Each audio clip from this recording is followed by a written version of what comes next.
Welcome to Everyday Greatness, a nice little show proudly brought to you by major sponsor ARA Group, one of Australia's greatest supporters of community projects. Everyday Greatness is a show hosted by a real human being, talking to some real people about real human issues that will help make you feel proud again of simply being a good solid Joe bag of donuts. Here's your host, Barnaby Howarth. Welcome to Everyday Greatness, and thanks for listening. This is a show designed to celebrate the greatness inside everyday people. So grab a drink, kick your feet up, and settle in. Before I start today, I'd like to acknowledge the traditional owners of Australia. I think honouring our Indigenous Australians is more important than just reading from a generic, impersonal script.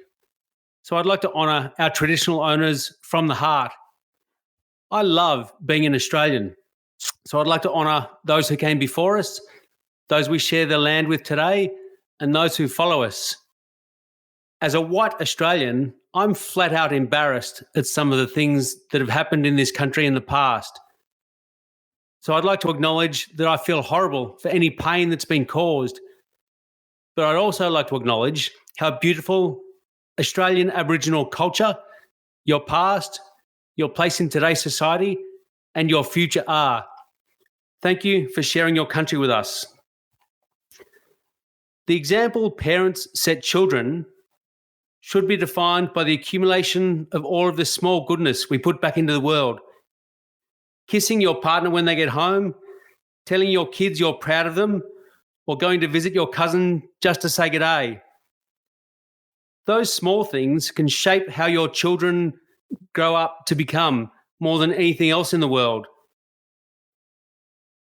If you think you're a bad parent because you haven't bought your kids a car, passed on the family business, or taken the family on a trip to Disneyland, you're kidding yourself. If you flat out love your children and tell them every day that you do so, you're giving them everything they need to make wise decisions on their own, knowing that their mum and dad will have their back if they fall. My guests today, my neighbour, RENU RANDEV, and my mate, Phil Ledlen, are two parents setting an example of how the accumulation of the small goodness you put back into the world can lead to great things you're really proud of. And if you're doing that, you can lift your head up, push your shoulders back, and be proud of yourself. Men these days are being encouraged to be vulnerable, to be more in touch with their feelings, and even to cry a little bit.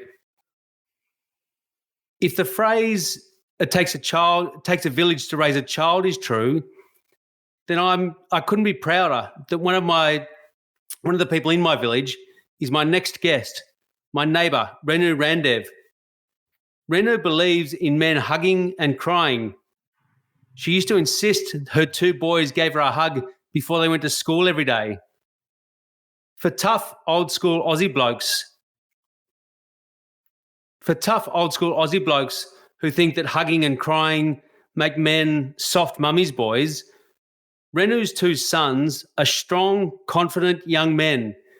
And the only thing they've got different by being more in touch with their feelings is that they're more empathetic than those who are raised to think that crying is a sign of weakness. If it does indeed take a village to raise a child, then as I try and help my wife raise my 14-year-old stepdaughter, I couldn't be more proud that my neighbour, RENU RANDEV, is in my village. And I'd like to welcome RENU to Everyday Greatness. RENU, thanks for joining me. Thank you, Banby.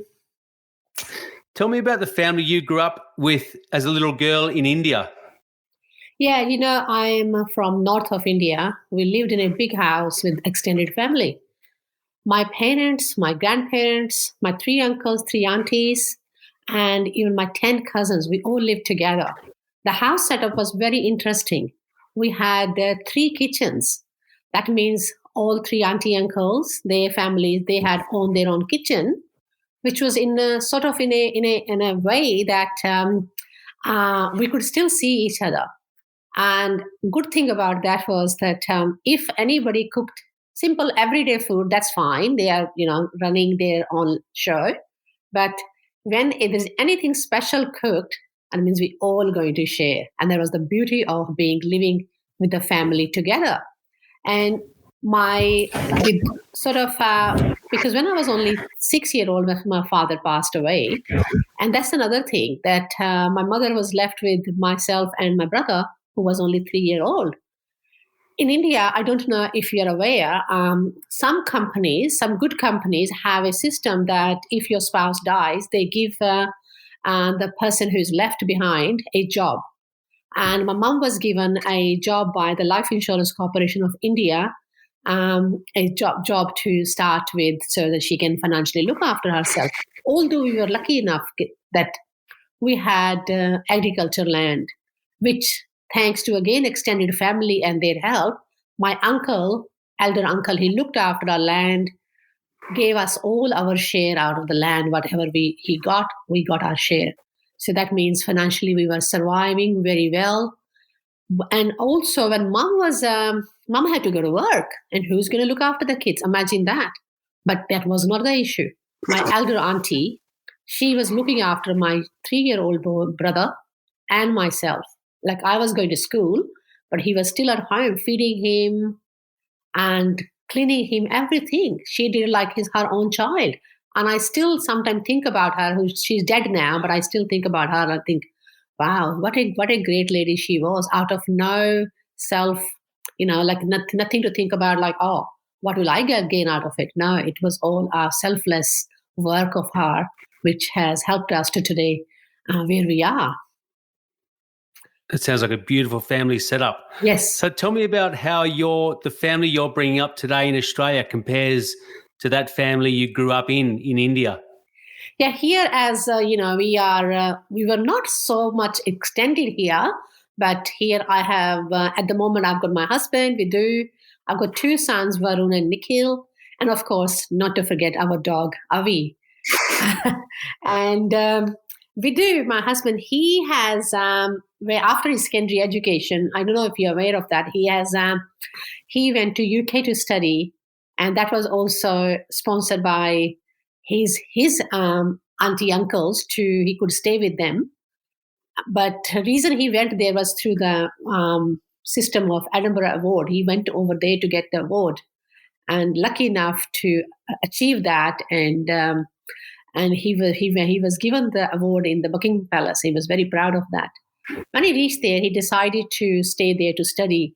After study, he didn't want to go back to India because his only child and parents were there in India. But he found the exposure to the developed country, he could not find his future in India. So he decided to migrate to Australia in 1991. He stayed, he was working here, he went to go back and forth, but I think he always wanted to marry somebody from India. As in my time, in those days, it was quite usual to have arranged marriage. So I was introduced to him in 1994 by my cousin who lives in Australia. And so we got engaged in January 94, got married in September 94.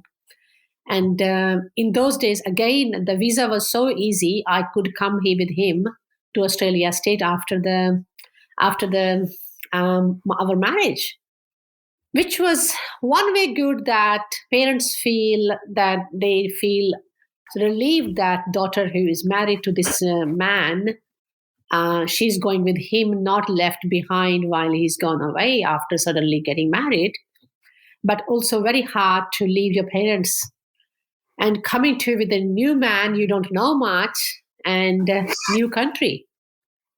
When I came to Australia, we were he was staying in Bellevue Hill, which was quite different than where I had lived in India. And it was good, like he was sharing. And another thing was he was sharing with some friends, which was shock to me to see some sort of different relationship ideas in Australia. But I think I'm used to now seeing what is the real world here. We did rent around few places, but at our last we decided to move to Esquith. It's a beautiful place, and we have a lot of greenery because my husband always wanted to have a place where there are trees because he is from up in Himalayas from India. And other reason for coming to Asquith was the schools. That was my concern as a mother. I knew that we're going to have kids. That was sort of, when you grow up in India, as a girl, I am getting married, I am going to have kids. It's not that there was no choice, no thinking even that I'm not going to have kids or I'm not going to get married. So for me, the priority was, I remember looking in the newspaper, checking the schools before even having the kids, that where are the good schools where we can move. So we moved here in 1997. Then in 1998, my father-in-law joined us because my mother-in-law had died in early 1998 in India, so she could never join us in Australia. He came and lived with us for about 10 years, but he died, unfortunately, because of dementia. And so that was another thing which made me to decide to leave my job. I was working for Commonwealth Bank, and I decided to leave my job because we didn't want to put our father in the nursing home, because we thought that's not the place for parents to go. That's how we were brought up. Yeah, so, and my mother also actually joined us in 1998, end of 1998, to help us with my younger son, because he was only a few months old, so that I could go back to work. Because at that time, because we had a house to pay the mortgage, we both needed to work. But since then, we found that it was not fair to our mother. She has worked all her life.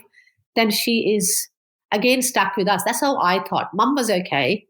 But I decided to leave my job because we were lucky enough with those jobs to survive.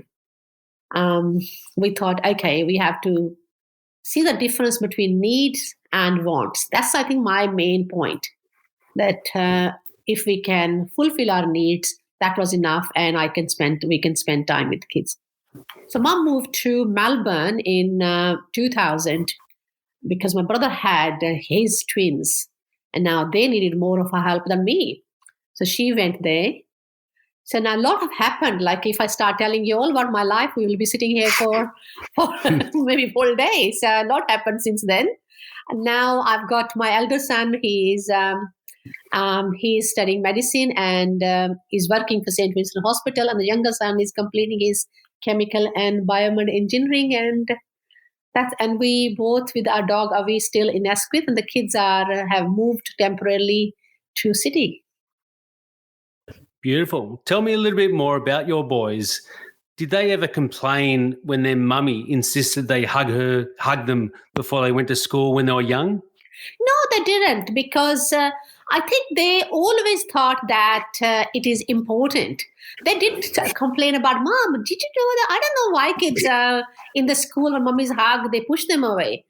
And I think they felt the need of it, because we always talk to them about it. We always hug them. They will give a quick hug quickly and go.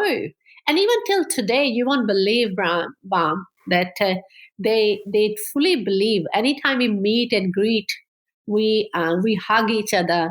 And some of their friends also, they have passed on this message to the friends, how important for us in today's world and in ever time for us human beings to hug each other.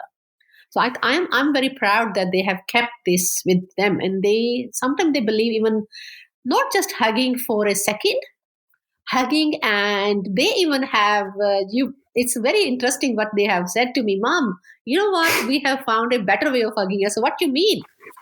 He said, Mom, there are different types of hugging. I said, what? Mom, if you are tired, one person who needs more can put their shoulder on your shoulder. But if you are hugging just for each other, you put arms, one arm down, one arm up. So I just laughed and I said, I'm so happy. I'm so proud of you guys too. You have embraced it so beautifully. That's a very good joke, Renu. You've embraced hugging. Yeah. Very clever. So growing up as a girl in India sounds like it was a totally different experience to growing up as a girl in Australia. Tell me about why your uncle wouldn't buy you a bike back in India. Yeah, it is quite different. Mostly boils down to the relative freedom given to women in India. In India, they think that they are very concerned about the well-being of women. mostly they believed, and it's very common in India, they believe that it is not for safe for the girls to be alone going anywhere. So it was parents' duty to ensure their safety. So that's what was, they thought it was their responsibility. Sometimes kids found that it was too much, because girls, when you're young girls, you don't understand the difference between your being a girl and your brother's being a boy. They think, oh my God, why he's allowed and I'm not allowed. But I think that's what happened. It was normally in every family. When it comes to bike, that I think for the parents, they never thought riding a bike was important for a girl, because it was important. It was mostly used by men to go from point A to point B. It was not just for pleasure. So they didn't think that it was really important for you to learn how to ride a bike. I remember complaining to my mom, Dad, uncle didn't allow me to get the bike. Oh, mom. And mom would just say, look, we have to listen to him, because she knew that it is important to listen to the elders. So she wanted to say, okay, if uncle doesn't want it, you can't have it. And that's it. So tell me about the phrase I mentioned at the start of this interview, it takes a village to raise a child. How does an Australian village or community compare to an Indian village or community? When I think of Indian community or Indian village, in India, it's very different. It's like where you are living, which village you are living. It's like when we talk about village and community, it plays a big role.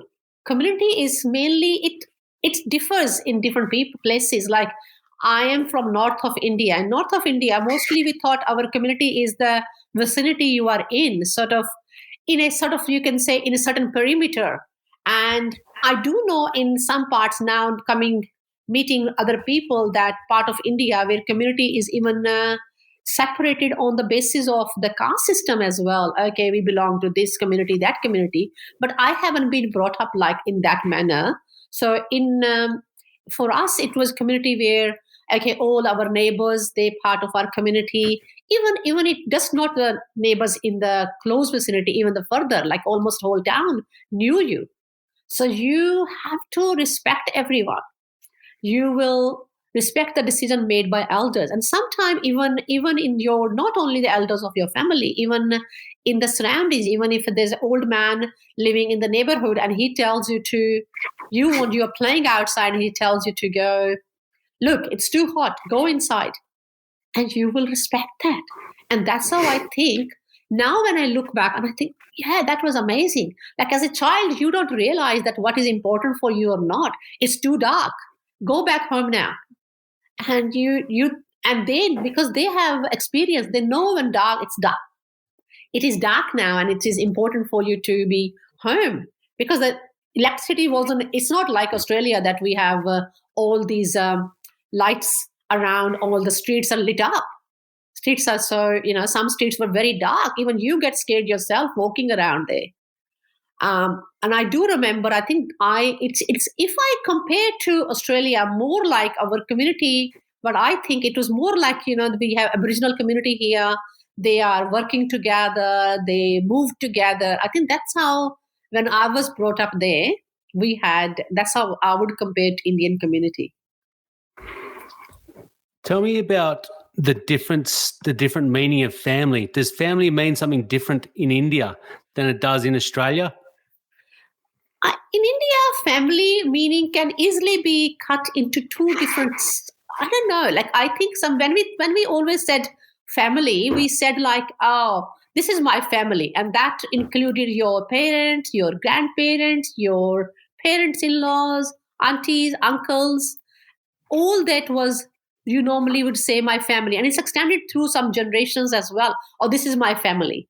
Anybody you meet, and they, as long as they belong to your family from even far relation, you say this is my family. But then that's one way we say family. Other way we said family as well when in your neighbors, when you're close knit neighbors, you are introducing to somebody. This auntie, they're like our family. We are like family. Okay, just don't worry about it. You can tell us anything in front of her. So that's how family word was used as well. So I don't remember using family word more differently. Like I know here we say, if you go to the church, you say, oh, these people, we go to church together, we are family. Um, because I lived in a small town, so even if you are going to a local temple anywhere, you knew everybody. So there, that's like your village anyway. So we did not use the word like, oh, this is my family. Well, tell me a little bit about your family. What are you proudest of in the men in your family, your husband and your boys? With my, when you talk about proudest, something my husband never liked. And I was talking to him one day and he said, the moment people say proud, and he said, no, we shouldn't be proud of anything. And I said, what do you mean? He said, no, we should be,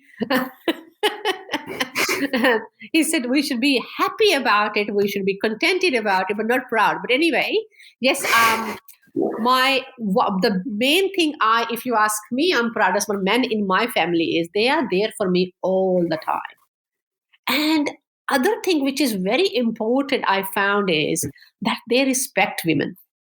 And I remember my husband telling me the story about, and the same with it goes up to my even father-in-law, which I would love to share the story that my husband said that his friends were coming from UK to Mumbai in India.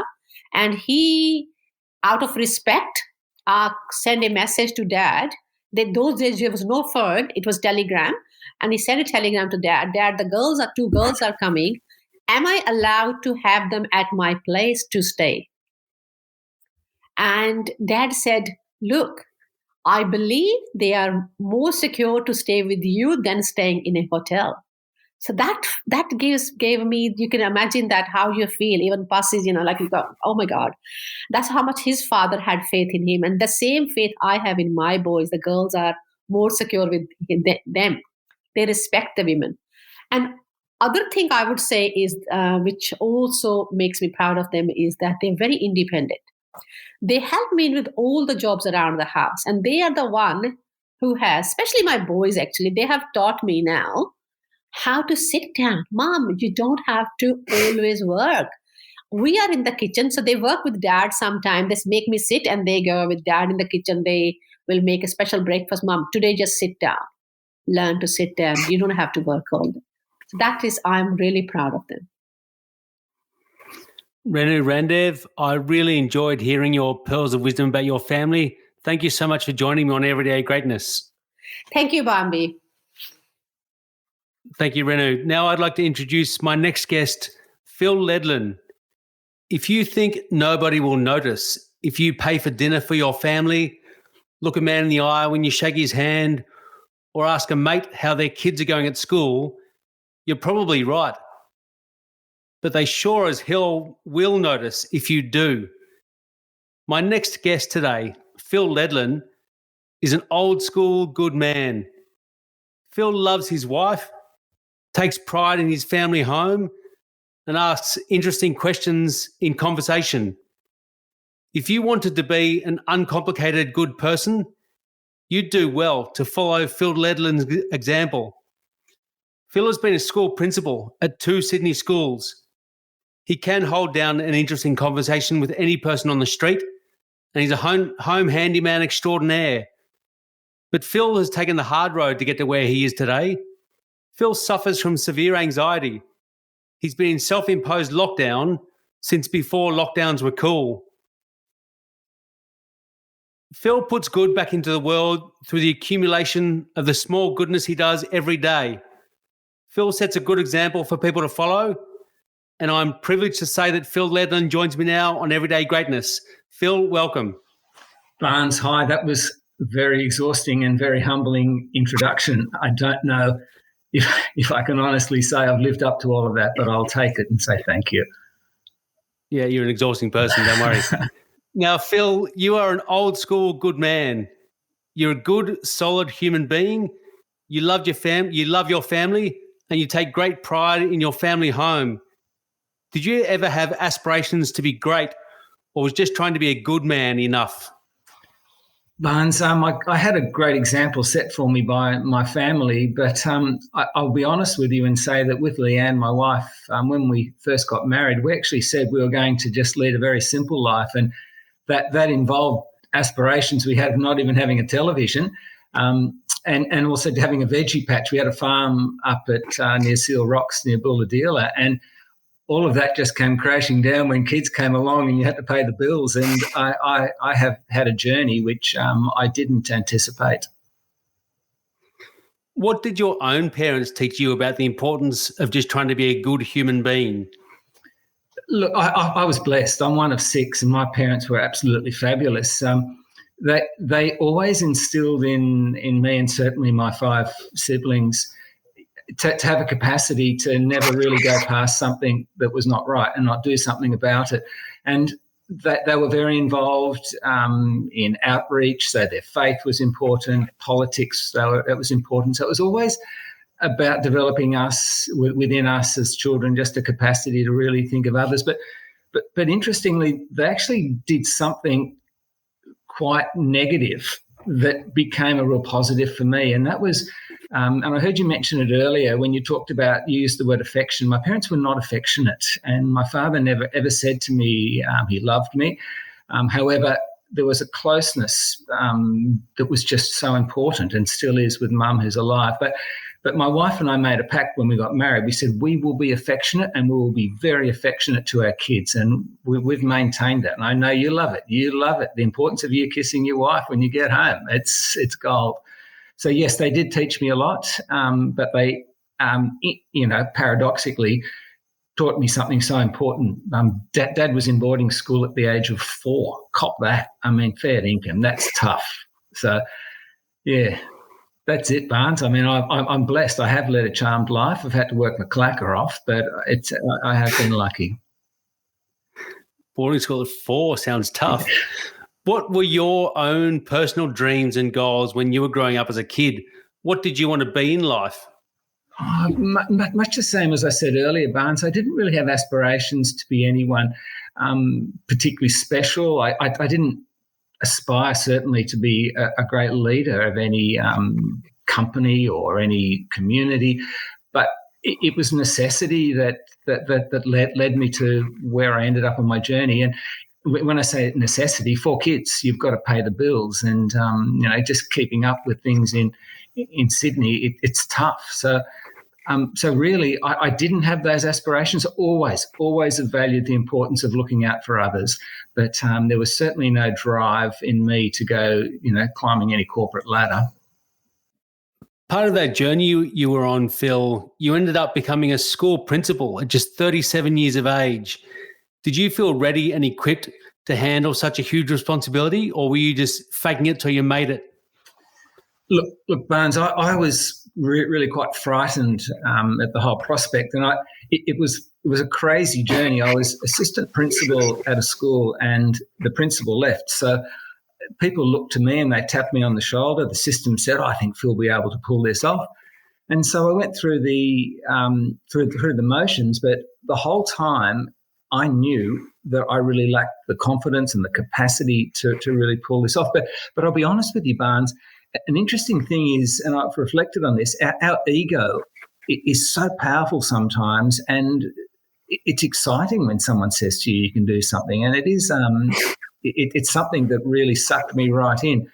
So I applied, I got the job, and interestingly, Barnes, when the letter went out to the community, it was the days before you shot an email, it went out and it said, Phil Ledlen's going to be the principal. And I'm sure some families thought, oh my gosh, this is terrifyingly horrible. And some probably thought, yes, this will be great. But Barnes, at about 5:30, when everyone had left the school grounds, the cleaner, Jan, she'd been at the school 20 years and she'd seen quite a few principals come and go. She came and she knocked on the door and she asked me, she said, could she talk? And I said, Jan, what's up? And she was quite worried, and she said, Phil, I'm really concerned that you're not going to be able to cope and you're not going to be able to deal with this role. And I, of course, dismissed it, and we were close friends, so I didn't take any offence. But she said, things like, Phil, you're just too kind for this role. Anyway, she left. And Barnes, I'll be honest with you, I collapsed. And it really, really frightened me that she could see through me. And she was one of the few that knew I was able to really perform way above my capacity. So Barnes, short answer is no, I was not ready, and nor was I well prepared. And just in case you weren't ready enough and you were already nervous starting out as school principal, tell me how your first newsletter went. I often think about this, Barnes, because at the time I thought it was the end of the world when this was published. But basically, I spent probably a good part of 2 weeks writing this newsletter. And in a newsletter, you write something in your cover letter, something relatively intelligent about education, behaviour, or something interesting. So I had a cracker. I was really, really pleased with what I put down on paper. I'd been to my mother and had it checked. How good's that? 37-year-old me goes to mum and checks it out. She checks the grammar, and my mother actually said it was really good. Now, that is saying something, because she's just such an intelligent woman and she's a beautiful, beautiful writer. Anyway, so I had numerous other people check it, and it came the day to put this out to the community. So email had just come in, so I emailed the letter to the secretary, Marianne, and Marianne recognised when it came in I'd forgotten to write Dear Parents. So I'd written this lovely letter, so Marianne thought, I better write Dear Parents. So writes it in. Anyway, the newsletter gets put in everyone's bag to take home, and it's now about 2 to 3. The bell goes at 3.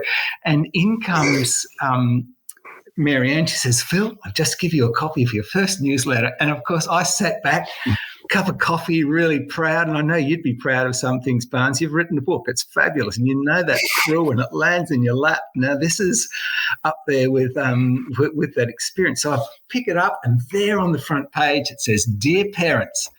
And the word parents is spelt incorrectly. Barnes, I was mortified. And I couldn't bring myself to go outside.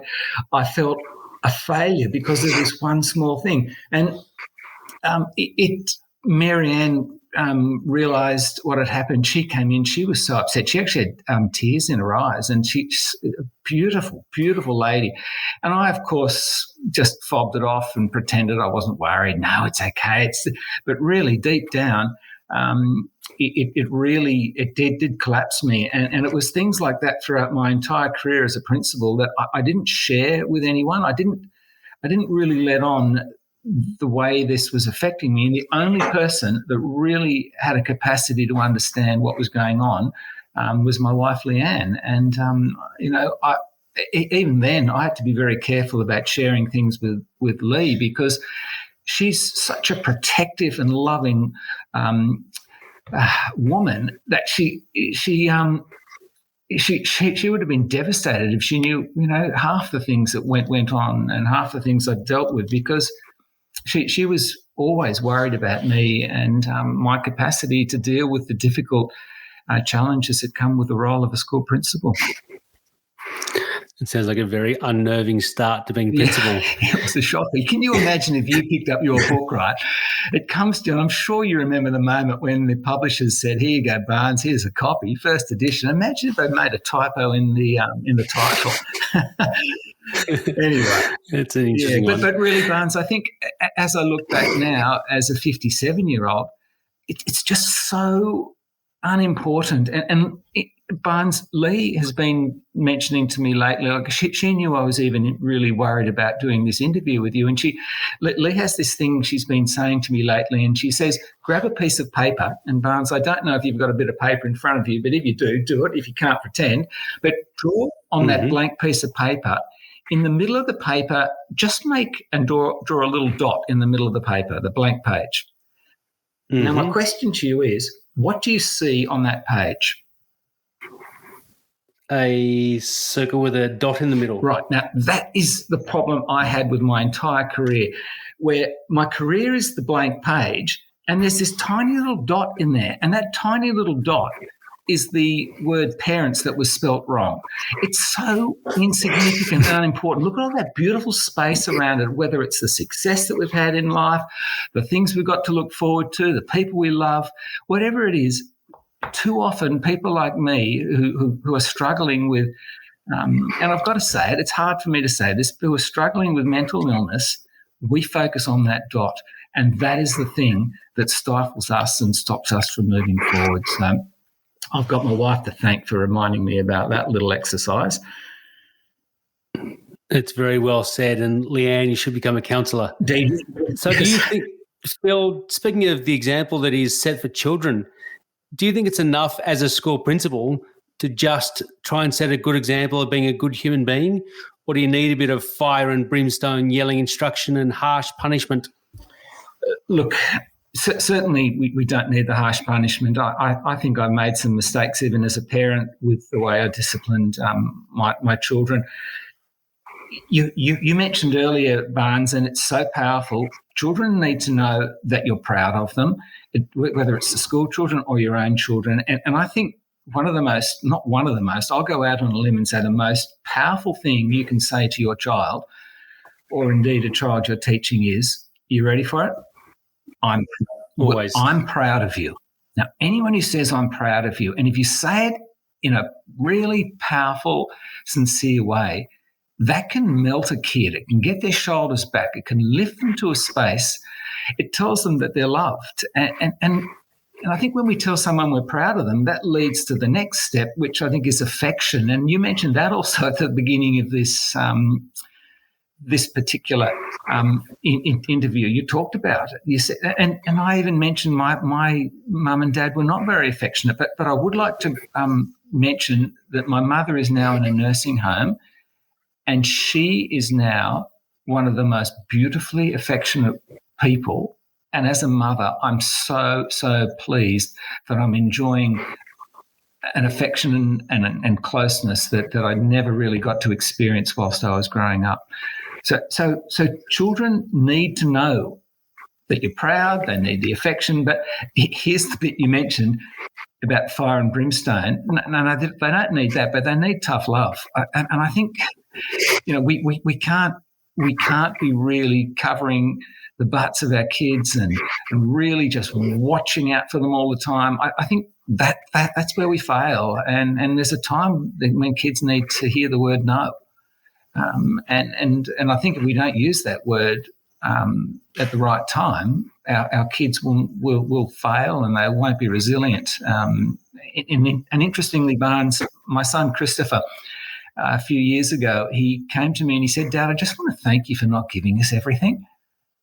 And it was really blunt in the way he said it. I said, "What do you mean?" He said, "Oh, Dad, you didn't give us everything." And he wasn't just talking about he was talking a little bit about material possessions, but he was also, just in the discussion we had afterwards, I remember really fondly the way he spoke about, we didn't do everything for them. We just let them get about their business, and we didn't micromanage their lives. And admittedly, we didn't have a lot of money to throw around, so perhaps that was really just a bit of a fluke that happened. But I just think and I caution people very strongly about giving too much to your kids. So yeah, there is a place for tough love, but fire and brimstone, I'd tone it down a bit, aren't. Now, Phil, I'm very proud to say that you are a mate of mine, so I apologise to anybody listening for the self-indulgence in this question, but I know firsthand, Phil, you have a family life that a lot of people are jealous of.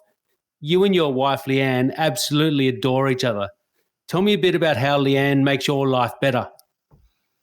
Look, I'm going to preface this answer just letting you and your listeners know that there's nothing sexy or attractive being married to someone who has worked upwards of 70 hours a week.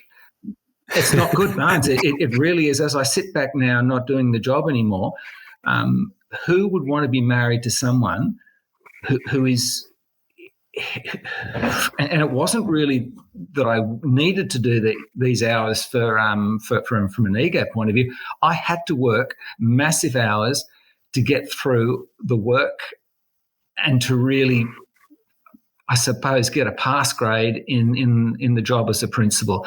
It's a difficult job, and I lacked a lot of capacity in management, and I made up for it in the time that I gave to community. So my wife has put up with a hell of a lot, and I've made incredible apologies, particularly in the last 2 years, and I'm trying to make up for it. But your question was about what Lee has done for me. She's always been there. She's always had my back, and she's always understood that I've been out of my depth. And I tell you what, if something goes wrong in my life, or if someone steps on my toes, Lee's in there. She's the one you want with you in the trench in warfare.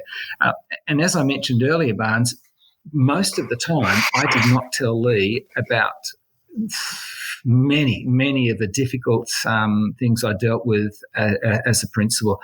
Just some of the really difficult challenges I faced, particularly with parents. And it's really hard, Barnes. I mean, you may have a community where you've got 99% of the families on board, ready to go, but 1% can take you down, and they can wreck your week, and they can wreck your home life. And as I say, most of the time I couldn't share it with Lee, because if I did, she would have come in, boots and all, and torn the place down and dragged me out of the job and said, that's it. So we're talking about a woman who loves me in good times and in bad, and she's always got my back. I love her dearly. Beautiful. I'm glad you saved yourself. I thought you were going down a really slippery slope then when I asked you about your wife, and you said there's nothing sexy. you quickly turn that around, which is probably good for you. Look, Barnes, I know this is a podcast and it's an audio. I tell you what, you could really enhance this program with just having a picture of the side there. He's beautiful. Very nicely said. Now, let me ask you about your anxiety a little bit, Phil. Do you feel like chipping away bit by bit and taking on small improvements is enough to make your anxiety better? Or do you feel like you need to find huge inspiration, start a charity and do something massive? Yeah, look, Hans, I recently had to go to see a psychiatrist. I regularly see a psychologist. And the psychiatrist actually diagnosed me with a condition which I refused to accept. However, I went home and I did research, and I thought, oh my God, that's me. And I have ADHD, and what I have with it is what's called imposter syndrome, and it sounds I almost want to laugh when I say it. But if your listeners, indeed, you want to look it up, it's got these symptoms that go with it, and it's me. It is me. And so anxiety, it crushes me. So even coming in for this interview, Barnes, I didn't sleep last night. I didn't sleep the night before. I woke up this morning feeling I was going for a really big job interview. Your listeners may think, oh, he sounds relaxed at the moment. I'm all still pent up, but I have this fantastic ability to mask things.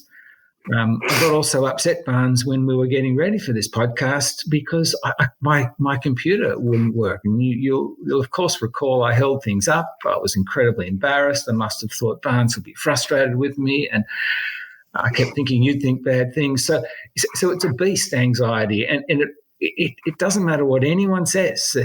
Oh, Phil, it's okay. It's just a conversation. It doesn't matter. It really gets you. But doing things like this interview, it's been so important for me. Like since my operation, I haven't done any of this, anything like this. I've done nothing. I have not been in a school setting since this operation I had nearly 2 years ago. So is it enough to just keep chipping away? It probably should be, but it's not for me, Barnes. Lee and I are commonly talking, particularly in the last few weeks, that we need to just be stepping out and doing more for others, and not just doing things that come across that we come across in our day to day, but we need to really make our stamp and do something substantial and in helping others. It may well be working in charity work or whatever, community work. It doesn't matter, because I've always maintained, Barnes, that anyone who does charity work, and that's been an important part of my family life since I was a kid, anyone who does it, yes, they're helping others, but they're helping themselves too. And I'm not talking from an ego point of view, but there's this innate thing, I believe, in all human beings where there's this need that we have to help others, and there's no greater way to do it than to just commit to whether it's a community project or whether it's a charity. Yes, you're helping yourself, and indeed, of course, you're helping others at the same time. So I've got a long way to go, Barnes, but I am chipping away at it, but it's not enough for me just to be chipping away at it. It's incredibly frustrating because my capacity has gone from something that's been quite high to something really quite low. Well, Phil, that was incredibly well put, and I don't mean to, pardon the French, but piss in your pocket, but that you should be really proud of yourself for expressing it the way you just did. What are some of the most important lessons you and Leanne have taught your children over the years? I think a lot of the lessons we taught Barnes were accidental, and it was the lessons came about because we had so many kids. Like we had 4 kids under 4, and it was just chaotic. And you've got me racing up this ladder as a principal, working these insane hours. We didn't have a lot of time. And I'm so embarrassed about the time I had for my kids, and I constantly apologise now, and I'm making up for lost ground. But inadvertently, we taught our kids to be independent, and we taught them, you've got to get out there and do your own thing. We have really instilled in them the importance of family, and I credit that particularly to my wife because her capacity to stay connected with our kids, it's quite remarkable. Our children are adults now, from 30 down to 28, 31 down to 28, and it's something that we're incredibly proud of. The way they just value family, and Lee connects with them in a way that they are. I shouldn't say like our friends because we still are parents, but we Zoom regularly throughout this time of COVID, and they're really good fun Zooms. The kids want to be there; their partners want to be involved in it too. So we've succeeded, and as I say, particularly to Lee, with Lee's dogged tenacity to make sure that we're connected via Zoom, or when COVID's not on, whether it's family picnics or whatever. Lee gets visibly upset if we don't connect on a regular basis. And if the kids can't do something, she actually calls them out really, really quickly. And so there are times our kids aren't perfect, and sometimes they'll slide. But if you get called out by Lee, if the kids do, they jump. They're very forgiving kids. They're very affectionate kids, and I know they've learnt the affection of us. But to be able to say sorry for something's really important. I have a relationship with my mother. I've mentioned earlier, that's just so beautiful and affectionate now. In my entire life growing up, not once did my mother come to me and use the words, "I'm sorry." However, she did it in other ways. I could tell that she was, remorseful if something happened or did something wrong. And I don't want to ever let on that I didn't have a lovely relationship with my mother. I did. But we need affection, and we need to be told we're loved. And I'm so proud that I have kids that are showing that and living a life outwardly where they're showing affection on a daily basis, and they've got this capacity to say, "I'm sorry." Not straight away. As I said, our kids are not perfect. They might take a few days, but there's never, ever been a time when our family has had a rift that's gone on for an extended period, and I think that's just really something to be very, very proud of. Very lucky family, Phil. Very lucky family. You are an impressive home handyman. what's some of the work you've done that you're most proud of, that you've done yourself around your house? Barnes, I know I keep mentioning Lee, but she's the one who really gets me going. She gets these most incredibly creative ideas, and she says to me commonly, "You can do it. You can do it." If I can't, she finds a YouTube clip or something and says, "You can do it." She finds the resources and off she goes. And so it doesn't matter what it is. Whatever I do, it's driven by Lee's creativity. But I think the things I love the most are things that end up being shared later. Like at the moment, right now, I'm just working on a table. It's sort of like a breakfast bar sort of thing that my daughter Sam came up with the idea. And Lee's come up with this great idea. So I'm really excited about the bench top on it that I've found some old wood under the house. But what I'm excited about is that it'll be a table, and I think tables are really powerful for connecting us. And this particular table, interestingly, Barnes, it's not a table that you sit around. It's one that you sit up to and you sit alongside. And I've always valued conversation with people that you're not really close to, but when you talk side by side, conversation flows a lot better. And it's a great strategy that dads can use, particularly with their sons.